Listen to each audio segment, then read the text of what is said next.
हरे कृष्ण।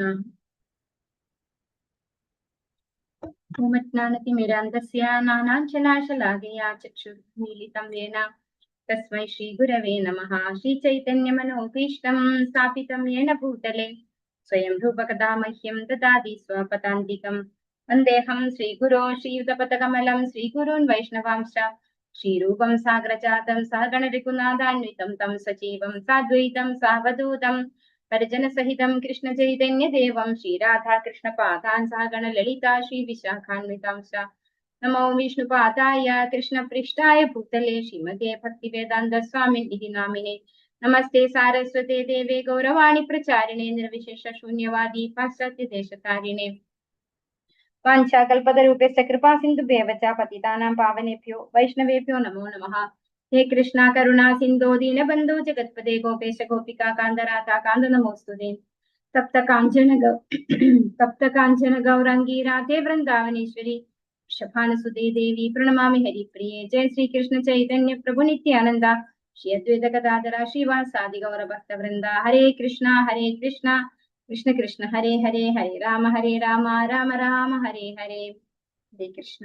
ശിഷ്ടാദ ഗോവിന്ദ് മന്ദിർ ഇസ്കോൺ മംഗളൂരിന്റെ ഭക്തിവൈഭവ കോഴ്സിലേക്ക് എല്ലാ ഭക്തന്മാർക്കും സ്വാഗതം. ഓം നമോ ഭഗവതേ വാസുദേവായ. ഓം നമോ ഭഗവതേ വാസുദേവായ. ഓം നമോ ഭഗവതേ വാസുദേവായ.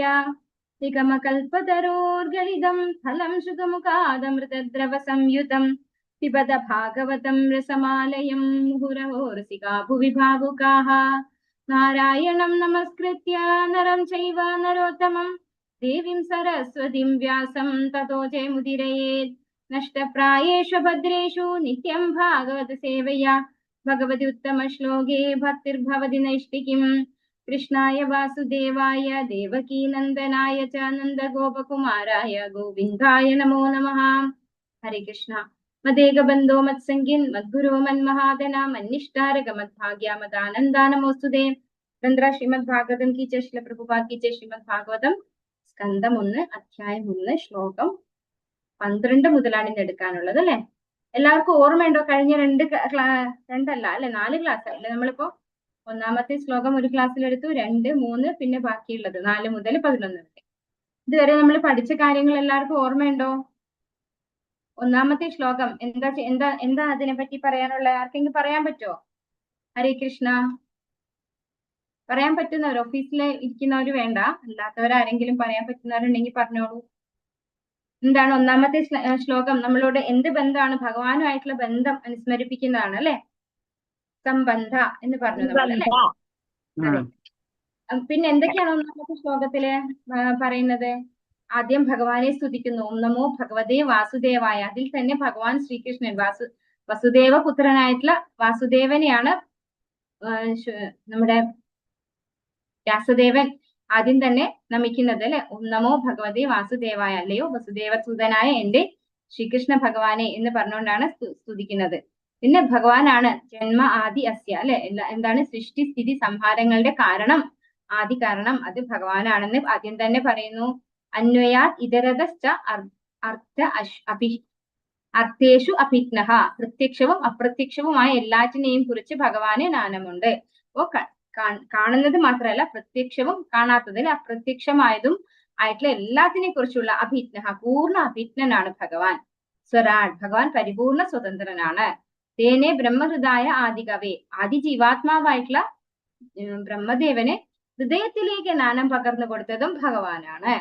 പിന്നെ മുഹ്യന്തിയത് സൂരയഃ. എന്താണ് മുഹ്യന്തിയത് സൂരയഃ? ദേവന്മാരെ പോലും ഭഗവാൻ വിഭ്രമിപ്പിക്കുന്നു. എങ്ങനെ? തേജോ വാരി മൃതാമ്യത. എങ്ങനെയാണോ ജലത്തിൽ അഗ്നിയെയും പിന്നെന്താണ് ജലത്തിൽ കരയെയും അഗ്നിയിൽ ജലത്തെയും വിദ്യാദർശനം നടത്തി സംഭ്രാന്തരായവരെ പോലെ ഭഗവാൻ ദേവന്മാരെയും സന്യാസിമാരെയും ഒക്കെ വിഭ്രമിപ്പിക്കുന്നു എന്ന് പറയുന്നു. വിനിമയോ എത്ര ത്രിസർഗോ മൃഷ. പ്രകൃതിയുടെ ത്രിഗുണങ്ങളുടെ പ്രത്യാഘാത നിമിത്തം പ്രത്യക്ഷമായി താൽക്കാലിക ഭൗതിക പ്രപഞ്ചം വാസ്തവമാണെന്ന തോന്നലും ഭഗവാൻ തന്നെയാണ് കാരണം. അപ്പൊ നമ്മൾ ഈ ഭൗതിക പ്രകൃതിയാണ് യഥാർത്ഥം, അല്ലെങ്കിൽ നമ്മൾ ഈ ശരീരമാണെന്ന് നമ്മളെ തോന്നിപ്പിക്കുന്നതും ഭഗവാനാണ്. ധാംനാസ്വേന സദാ നിരസ്ത കുഹകം. ഭഗവാന്റെ ധാമത്തില് സദാ വിരാജിക്കുന്നു. അതാണ് അവിടെ പറയുന്നത്. സത്യം പരം ധീമഹി. ഇത് എന്താണ്? ഭഗവാനെ സാദരം പ്രണമിക്കുന്നു. ഇത് ധീമഹി എന്ന് പറയുമ്പോൾ എന്താണ്? ഗായത്രി ആയിട്ട് കണക്കാക്കുന്നു അല്ലെ? ഗായത്രി മന്ത്രം ജപിക്കുന്നത് പോലെ. ഇനി രണ്ടാമത്തെ ശ്ലോകത്തില് എന്താണ് പറയുന്നത്? അഭിധേയ. എന്താ കഴിഞ്ഞ? അഭിധേയ. അഭിധേയ എന്താണ്? ഭക്തിയുടെ സേവനം ചെയ്ത് നിലനിർത്തുക അല്ലെ? ഭഗവാനുമായിട്ട് ആദ്യം ബന്ധം എന്താണെന്ന് മനസ്സിലായി. ആദ്യത്തെ ശ്ലോകത്തിൽ സംബന്ധം എന്താണ്? ഭഗവാനും നമ്മളും തമ്മിലുള്ള ബന്ധം എന്ന് മനസ്സിലായി. ഇനി അത് കഴിഞ്ഞ് നമ്മൾ എന്താ ചെയ്യാം? ആ ബന്ധം നിലനിർത്തി പോരാണ് ചെയ്യുക അല്ലെ? അതിനെന്താണ് വേണ്ടത്? ഭക്തിയുടെ സേവനം ചെയ്യണം. അപ്പൊ അതിനെന്ത് വേണം? ധർമ്മപ്രോഞ്ചിത കൈതവ ധർമ്മങ്ങളൊക്കെ നമ്മൾ നിരാകരിക്കുന്നു. ശ്രീമദ് ഭാഗവതം അതൊക്കെ നിരാകരിച്ചുകൊണ്ട് ഭഗവാന്റെ ഭക്തിയുടെ സേവനത്തിൽ നിരതരായിട്ടുള്ള ശുദ്ധ ഭക്തന്മാർക്ക് മാത്രമാണ് മംഗളകരമായിട്ടുള്ള ശ്രീമദ് ഭാഗവതം മനസ്സിലാക്കാൻ സാധിക്കുന്നത്. ഏത് ഭാഗവതം മനസ്സിലാക്കുമ്പോൾ എന്താ സംഭവിക്കുന്നത്? താപത്രയ ഉന്മൂലനം അല്ലെ? ഈ ഭൗതിക പ്രകൃതിയിലുള്ള ത്രിവിധ ക്ലേശങ്ങളെ നമുക്ക് ഇല്ലാതെയാക്കാം, അല്ലെങ്കിൽ ഓവർകം ചെയ്യാൻ സാധിക്കും. അതുപോലെ നിർമത്സരാണാം സദാ. ഈ ഭഗവാന്റെ ഭക്തന്മാർ എങ്ങനെയുള്ളവരായിരിക്കും? മത്സരബുദ്ധി ഇല്ലാത്തവരായിരിക്കും അല്ലെ? അവരെ സദാ സത്തായിട്ടുള്ള ആളുകള്, അങ്ങനെയുള്ളവർക്കാണ് ശ്രീമദ് ഭാഗവതം മനസ്സിലാക്കാൻ സാധിക്കുന്നത്. അതുപോലെ ഈ ഒരു ഭാഗവതം ഉള്ളപ്പോ മറ്റൊരു ഗ്രന്ഥത്തിന്റെ ആവശ്യമില്ല. ഇത് എന്താണ്? സാരസത്തയാണ് അല്ലെ? എല്ലാ വേദങ്ങളുടെയും സാരസത്ത ആയതുകൊണ്ട് തന്നെ മറ്റൊരു ഗ്രന്ഥത്തിന്റെ ആവശ്യമില്ല എന്ന് പറയുന്നു. അങ്ങനെയുള്ള ഭാഗവതം ശുദ്ധ ഭക്തന്മാരിലൂടെ ശ്രവിക്കുമ്പോൾ എങ്ങനെയുള്ള ആളുകളിൽ നിന്നാണ്? ഗുരുശിഷ്യ പരമ്പരയിൽ നിന്ന് വന്നിട്ടുള്ള ആളുകളിൽ നിന്ന്, അങ്ങനെയുള്ള ഭാഗവത ഉത്തമന്മാരിൽ നിന്ന് നമ്മൾ ശ്രവിക്കുമ്പോൾ നമ്മളിൽ എന്താ സംഭവിക്കുന്നത്? ഭഗവാൻ നമ്മുടെ ഹൃദയത്തിൽ വന്ന് വസിക്കുന്നു എന്നാണ് പറയുന്നത് അല്ലെ? ശ്രീമദ് ഭാഗവതം ശുദ്ധ ഭക്തിയുടെ സേവനത്തിൽ നിരതരായിട്ടുള്ള ശുദ്ധ ഭക്തന്മാരിൽ നിന്ന് നമ്മള് കേൾക്കുമ്പോൾ നമ്മുടെ ഹൃദയത്തിൽ ഭഗവാൻ വന്നിരിക്കുന്നു. പിന്നെ മൂന്നാമത്തെ ശ്ലോകം, ഈ 3 ശ്ലോകങ്ങൾ വളരെ ഇമ്പോർട്ടന്റ് ആണ്, അതുകൊണ്ടാണ് അത് എടുത്തെടുത്ത് പറയുന്നത്. മൂന്നാമത്തെ ശ്ലോകം എന്താണ് നമ്മൾക്ക് ചെയ്യുന്നത്? പ്രയോജനം. അതെന്താണ്? നമ്മള് ആദ്യം ഭഗവാനുമായിട്ടുള്ള ബന്ധം മനസ്സിലാക്കി അത് കഴിഞ്ഞ് അത് നിലനിർത്തി കൊണ്ടുപോകുമ്പോൾ നമുക്ക് എന്താണ് പ്രയോജനം? നമ്മള് ഈ 3 താപത്രയങ്ങളിൽ നിന്ന് നമ്മൾ പുറത്തു കിടക്കുന്നു, ജന്മമൃത്യു ജരാവ്യാധിയിൽ നിന്ന് പുറത്തു കിടക്കുന്നു, ഭഗവാന്റെ ധാമത്തില് നിത്യമായി വസിക്കുന്നു അല്ലെ? നമ്മൾ വീണ്ടും തിരിച്ചു വരേണ്ടതില്ല. അതാണ് അതിന്റെ പ്രത്യേകത. രസികാഭുവി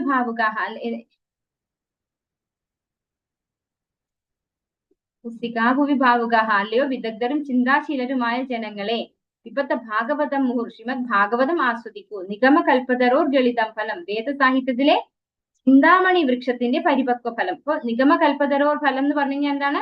കൽപ്പവൃക്ഷത്തിലുള്ള നിന്ന് കിട്ടുന്ന ആ ഒരു ഫലം, അത് വേദസാഹിത്യമാണ് കൽപ്പവൃക്ഷം എന്ന് പറയുന്നത്. അതിൽ നിന്ന് കിട്ടുന്ന പരിപക്വമായ ഫലമാണ് ശ്രീമദ് ഭാഗവതം എന്നാണ് പറയുന്നത്. അത് സുഖദേവ ബ്രഹ്മർഷിയുടെ അതരങ്ങളിലൂടെ വന്നപ്പോ കൂടുതൽ തത്ത കൊത്തിയ പഴം പോലെ മധുരതരമായി മാറി എന്നാണ് പറയുന്നത്.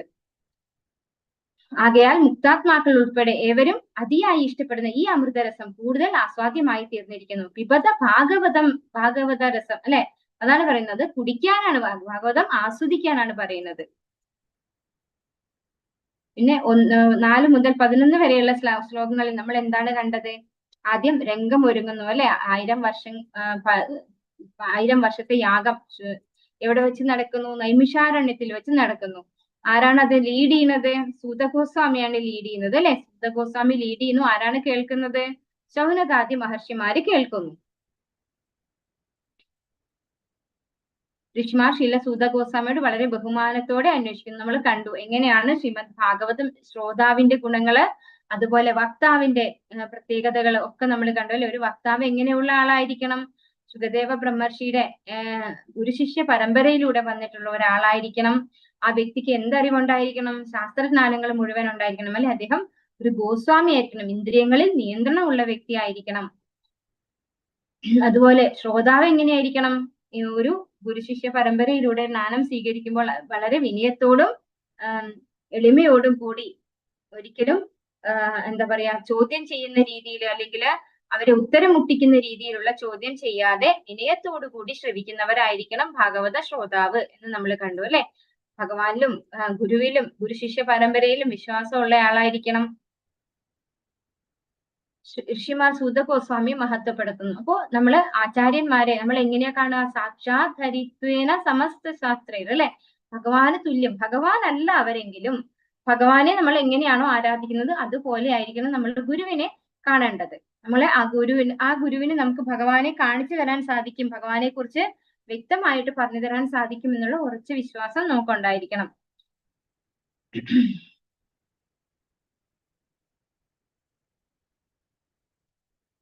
ജയന് സൗമ്യനുമായ ശിഷ്യൻ, ഇതൊക്കെ നമ്മൾ പറഞ്ഞു. ചോദ്യം ഇനി 9 മുതൽ 11 വരെയുള്ള 2 ചോദ്യങ്ങളാണ് അവിടെ ചോദിച്ചിട്ടുള്ളത്. ഓർമ്മയുണ്ടോ ആർക്കെങ്കിലും എന്തൊക്കെയാണ് ചോദ്യം, ഏതൊക്കെ ശ്ലോകത്തിലാണെന്ന്? ഹരികൃഷ്ണ, ഉത്തരം പറഞ്ഞാലല്ലേ ക്ലാസ് രസം ഉണ്ടാവുള്ളൂ. മനസ്സിലാവുന്നില്ലേ പറഞ്ഞു തരുന്നത്? ഹരേ കൃഷ്ണ. എന്താണ് ചോദ്യം?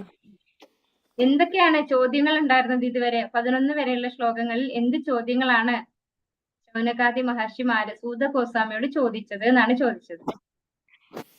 6 ചോദ്യങ്ങളല്ലേ മാതാജി ചോദിച്ചത്?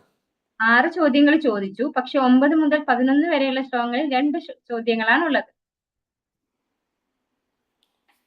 ആദ്യത്തെ 2 ചോദ്യങ്ങൾ, ഒന്നാമത്തെ ചോദ്യം എന്താണ്? സകല ജനങ്ങൾക്കും നന്മ എന്താണ്, എന്താണ് നന്മ, അതല്ലേ ചോദിച്ചത്? അത് ഏത് ശ്ലോകത്തിലാണ്? 9ാമത്തെ ശ്ലോകത്തിലല്ലേ അത്? സാമാന്യ ജനങ്ങളുടെ പൂർണ്ണമായും പരമവുമായ നന്മ എന്ത് എന്നാണ് ആദ്യത്തെ ചോദ്യം. ഇനി രണ്ടാമത്തെ ചോദ്യം എത്രാമത്തെ ശ്ലോകത്തിലായിരുന്നു? 11ാമത്തെ ശ്ലോകത്തില്. എന്താണ് ചോദ്യം? എന്താണ്? സർവ്വവേദങ്ങളുടെയും അന്തസത്ത അല്ലെ, അതെന്താണെന്നാണ് ചോദിക്കുന്നത് അല്ലെ. എല്ലാവരുടെയും സംതൃപ്തിക്കായി സർവ്വവേദങ്ങളുടെയും വിശിഷ്ട അന്തസത്ത എന്താണെന്ന് ദയവായി പറഞ്ഞു തരണം എന്ന് പറഞ്ഞു. അങ്ങനെ 2 ചോദ്യങ്ങളാണ് 11 വരെയുള്ള ശ്ലോകങ്ങളിൽ. 6 ചോദ്യമാണുള്ളത്. ഇനി 12 മുതലുള്ള ശ്ലോകങ്ങളിലാണ് ബാക്കി ചോദ്യം വരുന്നത്. ഇതാ ഇവിടെ തന്നെ അതാ, സാമാന്യ ജനങ്ങളുടെ പൂർണ്ണവും പരമവുമായ നന്മ എന്ത്? കലിപ്രബലനായ ഈ അയോയുഗത്തിൽ മനുഷ്യർ അല്പായസുകളാണ്, അവർ നിർഭാഗ്യവാന്മാരും വഴക്കാളികളും. ഈ 10ാമത്തെ ശ്ലോകം പഠിക്കാനുള്ളതാണ്. കലിയുടെ പ്രത്യേകത എന്താണ്? കലികാലത്തിന്റെ പ്രത്യേകത എന്താണ്? ഇനി നമ്മൾ 12 മുതൽ 23 വരെയുള്ള ശ്ലോകങ്ങളാണ് നോക്കുന്നത് ഇപ്പോ. ഹരേ കൃഷ്ണ മാതാജി, ഫസ്റ്റത്തെ 3 ശ്ലോകമാണ് നമുക്ക് പഠിക്കാൻ തന്നിട്ടുള്ളത്. 10ാമത്തെ ശ്ലോകം തന്നിട്ടില്ല? അത് വളരെ ഇമ്പോർട്ടന്റ് ആയിട്ടുള്ള ശ്ലോകമാണല്ലോ. ഇല്ല, 3 ശ്ലോകേ പറഞ്ഞിട്ടുള്ളൂ. ആണോ? ഓക്കെ, എന്നാ അത് പഠിച്ചാൽ മതി. നിങ്ങളൊക്കെ കാരണം അത് പ്രീച്ചിങ്ങിന് വളരെ ഇമ്പോർട്ടന്റ് അല്ലേ. ഓക്കെ, പഠിച്ചാൽ മതി മാതാജി, പറഞ്ഞത് പഠിച്ചാൽ മതി, കുഴപ്പമില്ല.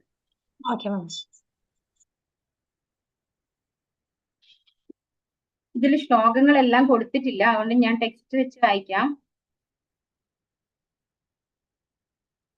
ഓം നമോ ഭഗവതേ വാസുദേവായ. സൂതജാനാസി ഭദ്രം തേ ഭഗവാൻ സാത്വതാം പതിഃ ദേവക്യാം വസുദേവസ്യ ജാതോ യസ്യ ചികീർഷയാ. 12ാമത്തെ ശ്ലോകത്തില് അടുത്ത ചോദ്യം വരാണ്. എന്താ ചോദിക്കുന്നത്?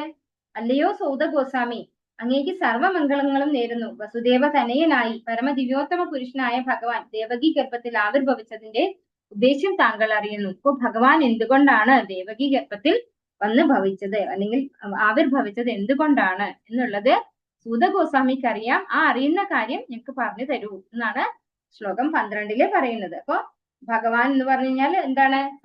ഷഡ ഐശ്വര്യങ്ങളുള്ള ഭഗവാനാണ് അല്ലെ, സർവശക്തനാണ് ഭഗവാൻ. സത് എന്നാൽ നിരപേക്ഷ സത്യം എന്നർത്ഥം. നിരപേക്ഷ സേവകരെ സാത്വതർ എന്ന് അഭിസംബോധന ചെയ്യുന്നു. സാത്വതാം പതിഹി എന്നാണ് ഇവിടെ ഉപയോഗിച്ചിരിക്കുന്ന വാക്ക് അല്ലെ.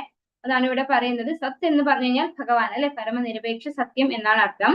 ഭഗവാന്റെ സേവകരാണ് സാത്വതർ. സാത്വതാം പതിഹി എന്ന് പറഞ്ഞു കഴിഞ്ഞാലോ, സാത്വതാം പതി പറഞ്ഞു കഴിഞ്ഞാല് സാത്വത സംരക്ഷകൻ, അതായത് സാത്വതരായിട്ടുള്ള ഭഗവാന്റെ സേവനത്തിൽ ഏർപ്പെട്ടിട്ടുള്ള ശുദ്ധ ഭക്തന്മാരെ സംരക്ഷിക്കുന്ന ഭഗവാൻ എന്നാണ് സാത്വതാം പതി എന്ന വാക്കിന്റെ അർത്ഥം എന്ന് പറയുന്നു ഈ ശ്ലോകത്തില്. അപ്പോ ഇവിടെ ഈ ഒരു ശ്ലോകത്തില് ശൗനകാദി മഹർഷിമാര് സൂത ഗോസ്വാമിയോട് പറയാണ് ഭഗവാൻ എന്തുകൊണ്ടാണ് ദേവകി ഗർഭത്തിൽ വന്ന് ആവിർഭവിച്ചത്. ആ കാര്യം സൂത ഗോസ്വാമിക്ക് അറിയാം. അറിയുന്ന കാര്യം ഞങ്ങൾക്ക് പറഞ്ഞു തരണേ എന്ന് റിക്വസ്റ്റ് ചെയ്യാണ്. അടുത്ത ശ്ലോകം നോക്കാം. തന്ന ശുശ്രൂഷമാണാനാം അർഹസ്യാംഗാനുവർണിതും യസ്യാവതാരോ ഭൂതാനാം ക്ഷേമായ ച ഭവായ ച. അല്ലയോ സൂത ഗോസ്വാമി, പരമദിവ്യോത്തമ പുരുഷനെയും അദ്ദേഹത്തിന്റെ അവതാരങ്ങളെയും കുറിച്ചറിയാൻ ഞങ്ങൾ ഭരിതരാണ്. ശ്രവണ കീർത്തനത്താൽ ഒരാളെ ഉദ്ധതമാക്കുന്ന പൂർവാചാര്യന്മാർ പകർന്നു തന്ന ആ നിർദ്ദേശങ്ങളെ ഞങ്ങൾക്ക് ദയവായി വിശദീകരിച്ചു തന്നാലും. അപ്പൊ എന്തിനു വേണ്ടിയാണ് ഇവര് സുതഗോസ്വാമിയോട് ചോദിക്കുന്നത്? എന്തുകൊണ്ടാണ് ഭഗവാൻ ദേവകി ഗർഭത്തിൽ വന്ന് അവതരിച്ചിരിക്കുന്നത് എന്ന്, ഭഗവാനെ കുറിച്ച് അന്വേഷിക്കുന്നത്. ഭഗവാൻ എന്താ പറഞ്ഞിരിക്കുന്നത് ഭഗവത്ഗീതയില്? ജന്മ കർമ്മച മേ ദിവ്യം ഏവം യോ വേതി തത്വതഃ തിക്ത്വാ ദേഹം പുനർജന്മ നൈതി മാമേതി സോർജുന. അല്ലെ, ഭഗവാന്റെ കാര്യങ്ങൾ നമ്മള് ഡിസ്കസ് ചെയ്യുമ്പോൾ ഭഗവാന്റെ ജന്മകർമ്മങ്ങളെ കുറിച്ച് നമ്മള് മനസ്സിലാക്കുമ്പോ, എങ്ങനെ മനസ്സിലാക്കുമ്പോ? തത്വതഃ, അല്ലെ, തത്വത്തിൽ മനസ്സിലാക്കുമ്പോ നമുക്ക് എന്താണ് സംഭവിക്കുക? നമുക്ക് ഇനിയും ജനിച്ച് മരിച്ചുകൊണ്ടിരിക്കേണ്ടി വരില്ല. അത് തന്നെയാണ് അതിന്റെ പ്രത്യേകത. അപ്പൊ ഇവിടെ പറയാണ്, അല്ലയോ സൂത ഗോസ്വാമി, പരമഹിതോത്തമ പുരുഷനെയും അദ്ദേഹത്തിന്റെ അവതാരങ്ങളെയും കുറിച്ചറിയാൻ ഞങ്ങൾ ആകാംക്ഷാഭരിതരാണ്. ഭഗവാന്റെ അവതാരങ്ങളെ കുറിച്ചറിയാൻ വലിയ ആകാംക്ഷയുണ്ട്. ശ്രവണ കീർത്തനങ്ങൾ ഒരാളെ ഉദ്ധതമാക്കുന്ന, അപ്പൊ ഭഗവാന്റെ കഥകൾ ശ്രവിക്കുകയും കീർത്തിക്കുകയും ചെയ്യുമ്പോൾ ഒരാളെ എന്താണ് പരിപൂർണനാക്കുന്ന, ഉദ്ധതമാക്കുന്ന പൂർവാചാര്യന്മാർ പകർന്നു തന്ന ആ നിർദ്ദേശങ്ങളെ ഞങ്ങൾക്ക് ദയവായി വിശദീകരിച്ചു തന്നാലും. അപ്പോ അതാണ് ഇവിടെ ചോദിക്കുന്നത്. ആദ്യമായി ശ്രോതാവ് പൂർണ്ണ ആത്മാർത്ഥതയും ശ്രവണ വികൃതയും ഉള്ള ആളാകണം. അപ്പൊ ഇവിടെ പറയുന്നത് എന്താണ്? നമ്മൾ ഭഗവാന്റെ കഥകൾ കേൾക്കാൻ എത്ര ഈഗറാണ്, ആകാംക്ഷ എത്രയുണ്ട്, അതാണ് ഈ ശ്ലോകത്തില് വ്യക്തമായിട്ടും പറയുന്നത്. ഈ കേൾക്കുന്ന വ്യക്തിക്ക് അത്രയും ആത്മാർത്ഥമായിട്ട് ആഗ്രഹം ഉണ്ടാവണം കേൾക്കാൻ. കാരണം ആഗ്രഹം ഉള്ളത് കൊണ്ടാണ് ഇവിടെ ശൗനകാദി മഹർഷിമാര് ചോദിക്കുന്നത്, അല്ലെ, ഭഗവാൻ എന്തുകൊണ്ടാണ് ദേവകി ഗർഭത്തിൽ അവതരിച്ചത്, അതുപോലെ ഭഗവാന്റെ അവതാര കഥകളൊക്കെയും എന്തൊക്കെയാണ്. അത് കേൾക്കുന്ന ആൾക്കും പറയുന്ന ആൾക്കും ഒരുപോലെ ഗുണമുള്ള കാര്യമാണ്, അല്ലെ. പൂർവാചാര്യന്മാർ പകർന്നു തന്ന ആ നിർദ്ദേശങ്ങളെ എങ്ങനെയാണോ ഗുരുശിഷ്യ പരമ്പരയിലൂടെ ആ അറിവ് പകർന്നു കിട്ടിയിട്ടുള്ളത്, അതേപോലെ ഞങ്ങൾക്കും അത് കേൾക്കാൻ താല്പര്യമുണ്ട്. ആദ്യമായി ശ്രോതാവ് പൂർണ്ണ ആത്മാർത്ഥതയും ശ്രവണ വികൃതയും ഉള്ളവനാകണം. വക്താവാകട്ടെ നിശ്ചയമായും ഉത്തമ വിശ്വാസയോഗ്യനായ ആചാര്യനിൽ നിന്നുള്ള ഗുരുശിഷ്യ പരമ്പരയിൽ വന്നിരിക്കണം. ഭൗതിക കാര്യങ്ങളിൽ നിമഗ്നനായവർക്ക് നിരപേക്ഷ സത്യത്തിന്റെ അതീന്ദ്രിയ സന്ദേശം മനസ്സിലാക്കുക സാധ്യമല്ല. അപ്പോ ഭഗവാനെ കുറിച്ച് അറിയണമെങ്കിൽ നമ്മൾ ആദ്യം തുടക്കത്തിൽ പറഞ്ഞു, അല്ലെ, രണ്ടാമത്തെ ശ്ലോകത്തിൽ എന്താ പറഞ്ഞത്? ധർമ്മ പ്രോഞ്ചിത കൈതവോത്ര പരമോ നിർമത്സരാണാം സത. അപ്പോൾ നമ്മൾ ഭൗതികമായ ആഗ്രഹങ്ങൾ വെച്ച് പുലർത്തി അങ്ങനെയുള്ള ആഗ്രഹത്തോടു കൂടി ജീവിക്കുന്ന ഒരു വ്യക്തിക്ക് ഭഗവാനെ സംബന്ധിക്കുന്ന ശാസ്ത്രം മനസ്സിലാക്കാൻ സാധിക്കില്ല. അപ്പൊ ആ വ്യക്തി എന്തായിരിക്കണം? ഭൗതികമായ എല്ലാ ആഗ്രഹങ്ങളും ഇല്ലാതായിട്ടുള്ള ഒരു വ്യക്തി ആയിരിക്കണം, ഒരു വിരക്തി വന്നിട്ടുള്ള ആളായിരിക്കണം. അതുപോലെ ഉത്തമ വിശ്വാസയോഗ്യനായ ആചാര്യനിൽ നിന്ന് കേട്ടറിഞ്ഞിട്ടുള്ള ആളായിരിക്കണം ഭാഗവതം പറഞ്ഞു തരുന്ന വക്താവ്, അല്ലെ. ഭാഗവതം പറഞ്ഞു തരുന്ന വക്താവ് ഗുരുശിഷ്യ പരമ്പരയിലൂടെ വന്നിട്ടുള്ള ഒരു ആചാര്യനായിരിക്കണം. അതുപോലെ ശിഷ്യരായിട്ടുള്ളവർക്ക് എന്ത് വേണം? ആത്മാർത്ഥതയും ശ്രവണ വികൃതയും ഉള്ളവരായിരിക്കണം. ഭാഗവതം കേൾക്കാൻ ആഗ്രഹിക്കുന്നവരെ അവർക്ക് ആഗ്രഹം ഉണ്ടാവണം, ആത്മാർത്ഥമായ ആഗ്രഹം ഉണ്ടാവണം, ശ്രവണ വികൃതയും വേണം. അതാണ് കേൾക്കുന്നയാളിന്റെ പ്രത്യേകത.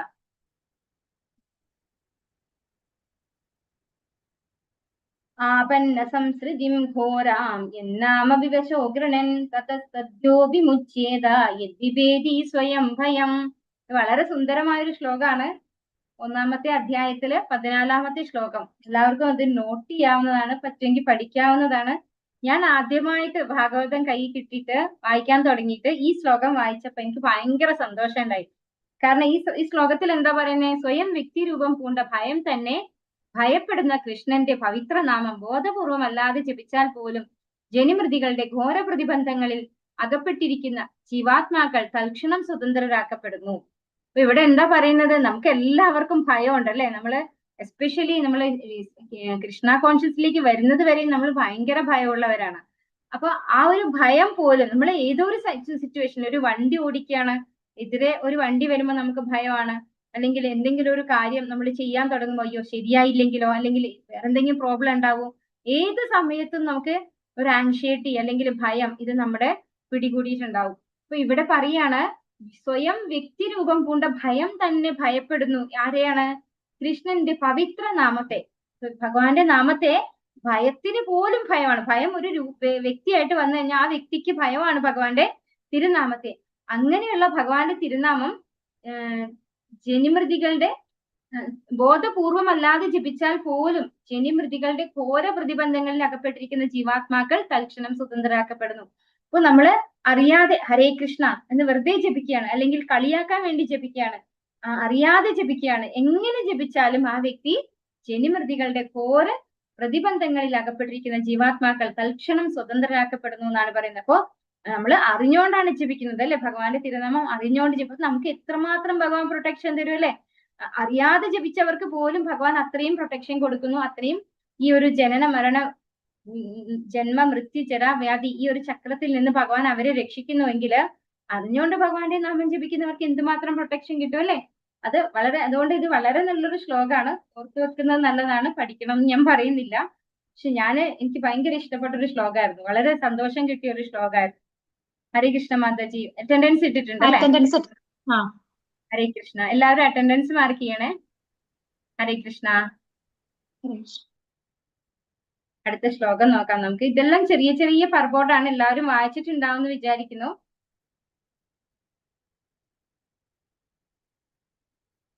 ഇവിടെ പറയുന്നു, കൃഷ്ണനാമം സ്വയം കൃഷ്ണ ഭഗവാന്റെ അത്ര അതിശക്തമാണ്. ആകയാൽ നാമവും ഭഗവാനും തമ്മിൽ യാതൊരു ഭേദവും ഇല്ല തന്നെ. മഹാവിപത്തുക്കളുടെ നടുവിൽ അകപ്പെട്ടാൽ പോലും യാതൊരാൾക്കും ശ്രീകൃഷ്ണ ഭഗവാന്റെ നാമങ്ങളുടെ ആനുകൂല്യം പ്രയോജനപ്പെടുത്താവുന്നതാണ്. ബോധപൂർവം അല്ലാതെയോ സാഹചര്യ സമ്മർദ്ദം മൂലമോ കൃഷ്ണന്റെ അതീന്ദ്രിയ നാമം ജപിച്ചാൽ പോലും ജനമൃതികളാകുന്ന പ്രതിബന്ധങ്ങളിൽ നിന്നും മോചനം നേടാനാകുന്നു. അതായത് ഭഗവാനേക്കാൾ പവർഫുൾ ആണ് ഭഗവാന്റെ നാമം എന്നാണ് പറയുന്നത്. ഞാൻ ഒരു ക്ലാസ്സിൽ കേട്ടതാ, എനിക്ക് കഥ പറഞ്ഞു തരാനുള്ള സമയം ഉണ്ടാവുമെന്ന് അറിയില്ല. ശ്രീരാമസ്വാമിയുടെ ഒരു കഥയാണ്. ശ്രീരാമസ്വാമി ഒരിക്കല് സേതുബന്ധനം നടത്തിക്കൊണ്ടിരിക്കുന്ന സമയത്ത് ഒരു ദിവസം ഇവരെല്ലാവരും എങ്ങനെയാണ് സേതുബന്ധനം ചെയ്യുന്നത് വെച്ചാൽ, ശ്രീറാം എന്നൊരു കല്ലിന്റെ മുകളിൽ എഴുതിയിട്ട് ആ കല്ല് വെള്ളത്തിലിടുമ്പോ ആ കല്ല് ഇങ്ങനെ പൊങ്ങിക്കിടക്കുകയാണ് ചെയ്യുന്നത്. അപ്പൊ ശ്രീരാമൻ എന്ത് വിചാരിച്ചു, എന്റെ പേരല്ലേ എഴുതുന്നത്, ജയ് ശ്രീരാം എന്നല്ലേ എഴുതുന്നത്, അപ്പോ ഞാൻ ഒരു കല്ലിട്ടാല് അതിൽ പേര് എഴുതിയില്ലെങ്കിലും കുഴപ്പമില്ലല്ലോ, ഞാൻ തന്നെയല്ലേ കല്ലിടുന്നത്. അങ്ങനെ ശ്രീരാമൻ പേരെഴുതാതെ ഒരു കല്ലിട്ടു ഇത്രേ. അപ്പോ വെള്ളത്തിൽ മുങ്ങിപ്പോയി ആ കല്ലെന്നാണ് പറഞ്ഞത്. അപ്പൊ ശ്രീരാമൻ എല്ലായിടത്തും ഇങ്ങനെ ചുറ്റുവട്ടത്തൊക്കെ ഇങ്ങനെ നോക്കി എന്നാണ് പറഞ്ഞത്. അപ്പൊ ചുറ്റുവട്ടത്ത് നോക്കുമ്പോ കൈയടിച്ചുകൊണ്ട് ഹനുമാൻ സ്വാമി വരികയാണ്. അപ്പൊ പറഞ്ഞു, ആരോടും പറയല്ലേ, ഞാൻ കല്ലിട്ടത് താണുപോയി എന്ന് ആരോടും പറയല്ലേ എന്ന് പറയാണ്. അപ്പൊ പറഞ്ഞു, ഇല്ല ഞാൻ എല്ലാവരോടും പറയും. അപ്പൊ പറഞ്ഞു, അത് എന്തുകൊണ്ടാണ് അങ്ങനെ, അതായത് ഭഗവാൻ റിജക്ട് ചെയ്യുന്നു എന്നാണ്. ഭഗവാന്റെ പേര് എഴുതി കഴിഞ്ഞാൽ ഭഗവാൻ ആക്സെപ്റ്റ് ചെയ്യുന്നു. അപ്പൊ ഭഗവാനേക്കാൾ പവർഫുൾ ആണ് എന്ത്, ഭഗവാന്റെ നാമത്തിന് എന്നാണ് അവിടെ നമുക്ക് പ്രഭു പറഞ്ഞു തന്നത്. അപ്പൊ ഭഗവാന്റെ തിരുനാമത്തിന് ഭഗവാനേക്കാൾ ശക്തി ഉണ്ട് എന്നാണ് പറയുന്നത്. അതുകൊണ്ടാണ് ഇവിടെ ഭയം പോലും ഭയപ്പെടുന്നു എന്ന് പറഞ്ഞത്.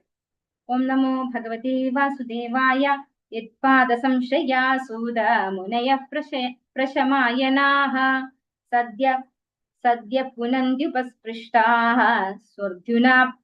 സ്വർദ്യുന്യാപോനുസേവയാ. അല്ലയോ സൂത ഗോസ്വാമി, ഭഗവാന്റെ പാദാംബുജങ്ങളിൽ പൂർണ്ണമായി അഭയം പ്രാപിച്ച മുനിശ്രേഷ്ഠന്മാർ തൽക്ഷണം തന്നെ അവരുമായി സംസർഗത്തിൽ ഏർപ്പെടുന്നവരെ പവിത്രീകരിക്കുന്നു. അതേസമയം ദീർഘകാലം ഗംഗാ സ്നാനം ചെയ്താൽ മാത്രമേ ഒരാൾ പരിശുദ്ധനാക്കപ്പെടുന്നുള്ളൂ. ഇപ്പൊ ഇവിടെ എന്താ പറയുന്നത്, ഭഗവാന്റെ ശുദ്ധ ഭക്തന്മാരുടെ സംസർഗത്തെ കുറിച്ചാണ് പറയുന്നത്. ഭഗവാന്റെ ശുദ്ധ ഭക്തന്മാരെന്ന് പറയുന്നത് ഭഗവാനുമായിട്ട് അടുത്ത ബന്ധമുള്ളതാണ് അല്ലെ. ഭഗവാൻ ആരാണ്, പരമം പവിത്രം ഭവാൻ എന്നാണ് പറയുന്നത് ഭഗവത്ഗീതയിൽ അല്ലെ. അങ്ങനെയുള്ള പവിത്രമായിട്ടുള്ള പരമപവിത്രനായിട്ടുള്ള ഭഗവാനുമായിട്ട് സംബന്ധം ഉള്ള വ്യക്തിയാണ് ആര്, ശുദ്ധ ഭക്തൻ എന്ന് പറയുന്നത്. അതുകൊണ്ട് തന്നെ ഭഗവാനോളം പവിത്രമാണ് ആര്, ഭഗവാന്റെ ശുദ്ധ ഭക്തന്മാരും. അങ്ങനെയുള്ള ഭക്തന്മാരെ നമ്മള് മീറ്റ് ചെയ്യുകയാണെങ്കിൽ ആ നിമിഷത്തിൽ തന്നെ നമ്മള് ഭക്തന്മാരായി മാറും. നമ്മള് എല്ലാ പാപങ്ങളും ഇല്ലാതെയായി തീരും. ഗംഗയിലാണ് സ്നാനം ചെയ്യുന്നതെങ്കിലോ നമുക്ക് ഒരുപാട് തവണ സ്നാനം ചെയ്താലാണ് നമ്മൾ പാപമുക്തരാകുന്നത്. പക്ഷെ ഒരു ശുദ്ധ ഭക്തനെ നമ്മൾ കാണുമ്പോൾ അദ്ദേഹവുമായിട്ട് സംസർഗത്തിൽ വരുമ്പോൾ ആ നിമിഷം തന്നെ നമ്മുടെ എല്ലാ പാപങ്ങളും ഇല്ലാതെയാകുന്നു എന്നാണ് പറയുന്നത്. ഒരുപാട് ഉദാഹരണങ്ങൾ നമുക്ക് പറയാൻ പറ്റും അല്ലെ. മൃഗാരി എന്താണ്, ഒരുപാട് മൃഗങ്ങളെ വധിച്ചുകൊണ്ടിരിക്കുന്ന ആളായിരുന്നു മൃഗാരി. ആ മൃഗാരി നാരദ ബ്രഹ്മർഷിയെ കണ്ട മാത്രയിൽ തന്നെ ഒരു ശുദ്ധ ഭക്തനായി മാറി. നമുക്കറിയാം രത്നാകരൻ, വാത്മീകിയായ കഥയെ എല്ലാവർക്കും അറിയാം അല്ലെ. അപ്പോ ശുദ്ധ ഭക്തന്മാരുമായിട്ട് മീറ്റ് ചെയ്ത് കഴിഞ്ഞാൽ നമുക്ക് നമ്മുടെ എല്ലാ പാപങ്ങളും ഇല്ലാതെയാവുന്നു. അതുപോലെ നാരദ ബ്രഹ്മർഷി എങ്ങനെയാണ് നാരദ ബ്രഹ്മർഷി ആയത്, നമ്മൾ വരും അധ്യായങ്ങളിൽ പഠിക്കുന്നുണ്ട്. അതായത് ഭക്തി വേദാന്തികളുമായിട്ട് സംസർഗത്തിൽ വന്ന് അവരുടെ ഉച്ഛിഷ്ട ഭോജനം കഴിച്ചപ്പോ തന്നെയും അദ്ദേഹത്തിന്റെ എല്ലാ പാപങ്ങളും ഇല്ലാതെയായി ഒരു ഭക്തനായി മാറുകയാണ് ചെയ്തത്. അപ്പോ ശുദ്ധ ഭക്തന്മാര് അത്രയും പ്യോറാണ്, അത്രയും ഭഗവാന് പ്രിയപ്പെട്ടവരാണ്. ഭഗവാൻ അത്തരം ഭഗവത് ഭക്തന്മാർ ഭഗവാന് തുല്യമായി ആദരിക്കപ്പെടുന്നു. കാരണം അവർ ഭഗവാന്റെ സ്വകാര്യ സേവനത്തിൽ ഏർപ്പെട്ടിരിക്കുന്നു. ഭഗവാന്റെ ഇച്ഛാനുസരണം അവർ ഭൗതിക ലോകത്തിലുള്ള പതിതാത്മാക്കളെ ത്രാണനം ചെയ്ത് ഭഗവത് ധാമത്തിലേക്ക് മടങ്ങാൻ സഹായിക്കുന്നു. അവണ്ണമുള്ള ശുദ്ധഭക്തരെ ശ്രേഷ്ഠമായ രീതിയിൽ ഉപഭഗവാൻ അഥവാ ഭഗവത് പ്രതിനിധികളായി പ്രവർത്തിക്കുന്നവർ എന്ന് വെളിപ്പെട്ട ശാസ്ത്രങ്ങൾ അഭിസംബോധന ചെയ്യുന്നു. അപ്പോൾ ഭഗവാന്റെ ശുദ്ധഭക്തന്മാരെ ഭഗവാന് തുല്യം നമ്മൾ ആരാധിക്കണം. അതാണ് നമ്മൾ ഗുരു അഷ്ടകത്തിലും പറയുന്നത്, സാക്ഷാന്തരിത്വേന സമസ്ത ശാസ്ത്രയർ എന്നല്ലേ. മനസ്സിലാവുന്നുണ്ടോ? സ്പീഡ് കൂടുന്നുണ്ടോ? ഹരേ കൃഷ്ണ. സ്പീഡ് കൂടുന്നുണ്ടോ? ഇല്ല മാതാജി. മനസ്സിലാവുന്നു മാതാജി. ഹരേ കൃഷ്ണ. കോവാ ഭഗവതസ്തസ്യ പുണ്യശ്ലോകേദ്യ കർമ്മണഃ ശുദ്ധികാമോ ന ശൃണുയാത് യശക്കലിമലാപഹം. കലിയുഗത്തിലെ കളങ്കങ്ങളിൽ നിന്ന് മോചനം നേടാൻ ആഗ്രഹമുള്ള ആരാണ് നന്മ നിറഞ്ഞ ഭഗവത് മഹാത്മ്യങ്ങൾ ശ്രവിക്കാൻ താല്പര്യം കാട്ടാത്തത്? അപ്പൊ കലികാലം എന്ന് പറയുന്നത് എന്താണ്? കലഹപ്രിയമായിട്ടുള്ള കാലമാണ് അല്ലെ. ഈ കാലഘട്ടത്തിൽ നമുക്ക് പുറത്തേക്ക് കിടക്കണമെങ്കിൽ ഇവിടെ നോക്കിയാലും എന്താണ് പദം എന്താണ് ഒരു ശ്ലോകം വരുന്നുണ്ടത്. നമ്മൾ എവിടെ കാലെടുത്ത് വെച്ചാലും എന്താണ് അപകടം മാത്രമാണ് ഉള്ളത് ഈ കലികാലത്തില്. അപ്പൊ അങ്ങനെയുള്ള ഈ കാലത്തില് രക്ഷപ്പെടണമെന്ന് ആഗ്രഹിക്കുന്ന ഏതൊരാളും എന്താഗ്രഹിക്കും? ഭഗവാന്റെ കഥകൾ കേൾക്കാൻ ആഗ്രഹിക്കും. ആർക്കാണ് ഭഗവാന്റെ കഥകൾ കേൾക്കാൻ താല്പര്യം ഇല്ലാണ്ടിരിക്കുക എന്നാണ് ശൗനകാദി മഹർഷിമാർ ചോദിക്കുന്നത്. തസ്യ കർമാണ്യുദാരാണി പരിഗീതാനി സൂരിഭിഹി ബ്രൂഹി നശ്രദ്ധാനാനാം ലീലയാദതക്കലാഹ. അദ്ദേഹത്തിന്റെ പ്രൗഢിയേറിയതും ഔദാര്യപൂർവവുമായ അതീന്ദ്രിയ കർമ്മങ്ങളെ കുറിച്ച് നാരദരെ പോലുള്ള ശ്രേഷ്ഠ ജ്ഞാനികളായ ഋഷിവര്യന്മാർ ആലപിക്കുന്നു. നിരവധി വിഭിന്ന അവതാരങ്ങളിൽ ഭഗവാൻ നിർവഹിച്ച വീരസാഹസ കൃത്യങ്ങളെ ശ്രവിക്കാൻ വ്യഗ്രരായിരിക്കുന്ന ഞങ്ങൾക്ക് ദയവായി അവയൊക്കെ വർണ്ണിച്ചു തന്നാലും. അപ്പൊ അടുത്ത ചോദ്യം എന്താണ്? ഭഗവാന്റെ വീരസാഹസ കൃത്യങ്ങളെ ശ്രവിക്കാൻ ആഗ്രഹിക്കുകയാണ് ആര്? ശൗനകാദി മഹർഷിമാരെ അല്ലെ.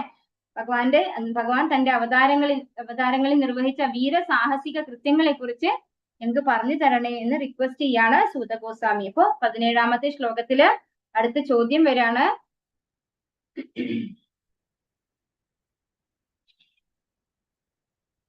ഭഗവാന്റെ വീരസാഹസിക കൃത്യങ്ങൾ കേൾക്കാൻ ആഗ്രഹിക്കുകയാണ് ശൗനകാദി മഹർഷിമാർ. ഇത് ആരൊക്കെയാണ് ഇത് പാടി പുകഴ്ത്താറുള്ളത്? മുക്താത്മാക്കളായ ശ്രീല നാരദൻ, വ്യാസൻ, വാൽമീകി, ദേവലൻ, അസിതൻ, മാധവൻ, ശ്രീചൈതന്യൻ, രാമാനുജൻ, വിഷ്ണുസ്വാമി, നിംബാർക്കൻ, ശ്രീധരൻ, വിശ്വനാഥൻ, ബലദേവൻ, ഭക്തി വിനോദ്, ഭക്തി സിദ്ധാന്ത സരസ്വതി തുടങ്ങിയവരും വിദ്വാൻമാരും ആത്മസാക്ഷാത്കാരം സിദ്ധിച്ചവരുമായ മറ്റനേകം പേരും അവയൊക്കെ നന്നായി വർണ്ണിച്ചിട്ടുണ്ട്. അപ്പൊ ഗുരുശിഷ്യ പരമ്പരയിലൂടെയുള്ള ആളുകളൊക്കെയും ഭഗവാന്റെ ഈ വീരസാഹസിക കൃത്യങ്ങളൊക്കെയും വർണ്ണിച്ചിട്ടുണ്ട്. അങ്ങനെയുള്ള സാഹസിക കർമ്മങ്ങളാണ്, ഭഗവാന്റെ ലീലകളാണ് എക്സ്പ്ലെയിൻ ചെയ്തു തരാൻ ശൗനകാദി മഹർഷിമാര് സൂത ഗോസ്വാമിയോട് റിക്വസ്റ്റ് ചെയ്യുന്നത്.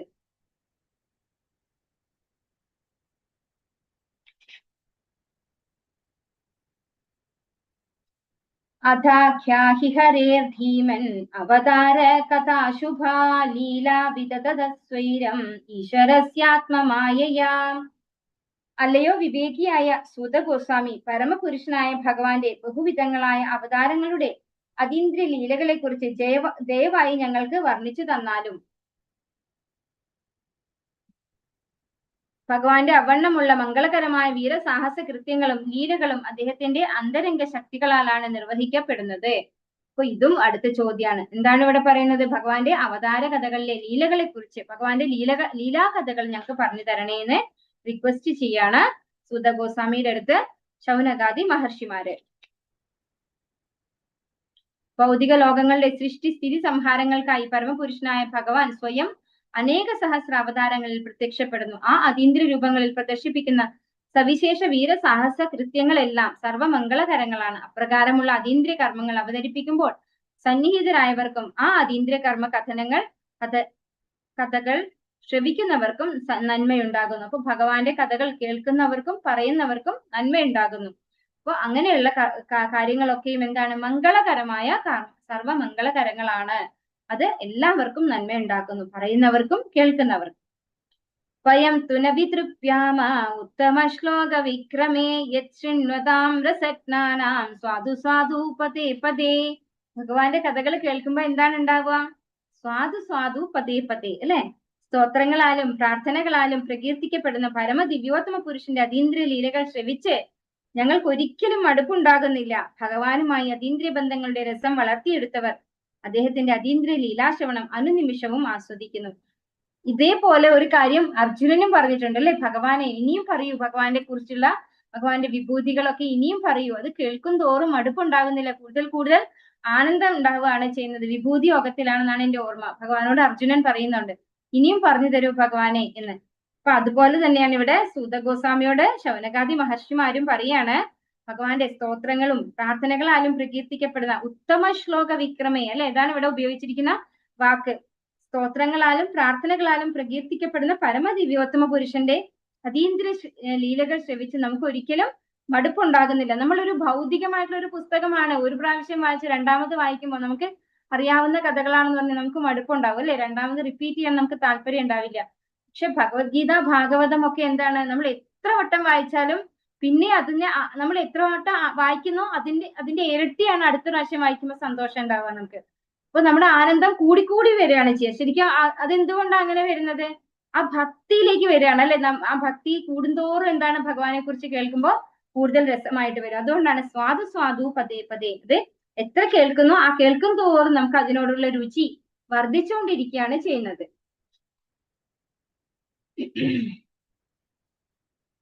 കൃതവാൻ കില കർമാണി സഹ രാമേണ കേശവഃ അതിമർത്യാനി ഭഗവാൻ ഗൂഢകപടമാനുഷഃ.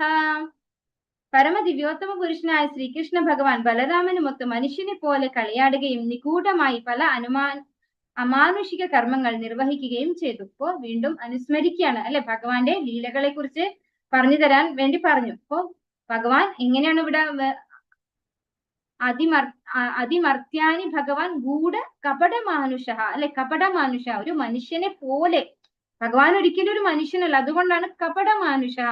എന്താണ്? കപട വേഷം ധരിക്കുന്നത് പോലെ ഭഗവാൻ ഒരു മനുഷ്യനെ പോലെ ഇവിടെ കളിയാടുകയാണ് ചെയ്തത് എന്നാണ് പറയുന്നത്. പരമദിവ്യോത്തമ പുരുഷനായ ശ്രീകൃഷ്ണ ഭഗവാൻ ബലരാമനുമൊത്ത് മനുഷ്യനെ പോലെ കളിയാടുകയും, ബലരാമൻ ചേട്ടനായിട്ടുള്ള ബലരാമനും ഒന്നു ചേർന്ന് ഇവിടെ മനുഷ്യനെ പോലെയാണ്, ഒരിക്കലും മനുഷ്യനല്ല ഭഗവാൻ, കളിയാടുകയും നിഗൂഢമായി പല അമാനുഷിക കർമ്മങ്ങൾ നിർവഹിക്കുകയും ചെയ്തു. ഭഗവാന്റെ ലീലകളൊക്കെ എങ്ങനെയാണ്? ചെറിയ കുട്ടിയായിരുന്നപ്പോ കാലും കൈയും ഇട്ട് അടിച്ച് കളിക്കുന്ന സമയത്ത് ശകടാസുരന്റെ ഒരു വണ്ടി തന്നെ അല്ലെ? വണ്ടി തന്നെ തല്ലി പൊട്ടിക്കുകയുണ്ടായി ഭഗവാൻ, ചവിട്ടി പൊളിക്കുകയുണ്ടായി ഭഗവാൻ. നമുക്ക് കുഞ്ഞുകുട്ടി വാവ അല്ലെ? ഒരു 3-4 മാസം പ്രായമുള്ള കുഞ്ഞു വാവയായപ്പോ. അതുപോലെ പൂതനയെ വധിച്ചത് എപ്പോഴാണ്? 7 ദിവസം പ്രായം, 3 മാസം 3 മാസം പ്രായമുള്ളപ്പോ പൂതനയെ വധിച്ചു അല്ലെ? പിന്നെ അതുപോലെ 7 വയസ്സ് പ്രായമുള്ളപ്പോ ഗോവർദ്ധന ഉദാഹരണം ചെയ്തു ഭഗവാൻ. അതുപോലെ എത്ര വയസ്സുള്ളപ്പോഴായിരുന്നു അർജുന വൃക്ഷങ്ങളെ തള്ളിയിട്ടത്? ഒരു വയസ്സാണോ? 1 വയസ്സായില്ല തോന്നുന്നു അല്ലെ? ചെറിയ പ്രായത്തിൽ തന്നെ ഭഗവാന്റെ ലീലകളൊക്കെയും എന്താണ്? അതിമാനുഷികമായിട്ടുള്ള ലീലകളാണ് എന്ന് നമുക്കറിയാവുന്നതാണ്. അപ്പൊ അങ്ങനെയുള്ള കാര്യങ്ങളാണ് ഇവിടെ സൂത ഗോസ്വാമിയോട് ശൗനകാദി മഹർഷിമാര് പറയുന്നത്. ഭഗവാൻ ഒരു മനുഷ്യനെ പോലെ ഇവിടെ വന്നിട്ട് അതിമാനുഷികമായ ലീലകളൊക്കെ ആടിയിട്ടുണ്ട്. അപ്പൊ ആ കാര്യങ്ങളൊക്കെയും ചോദിച്ചറിയാൻ ആഗ്രഹിക്കുകയാണ് ശൗനകാദി മഹർഷിമാർ. അങ്ങനെയുള്ള ഭഗവാന്റെ ലീലാ കഥകൾ ഞങ്ങൾക്ക് വർണ്ണിച്ചു തന്നാലും എന്നാണ് ഇവിടെ പറയുന്നത്.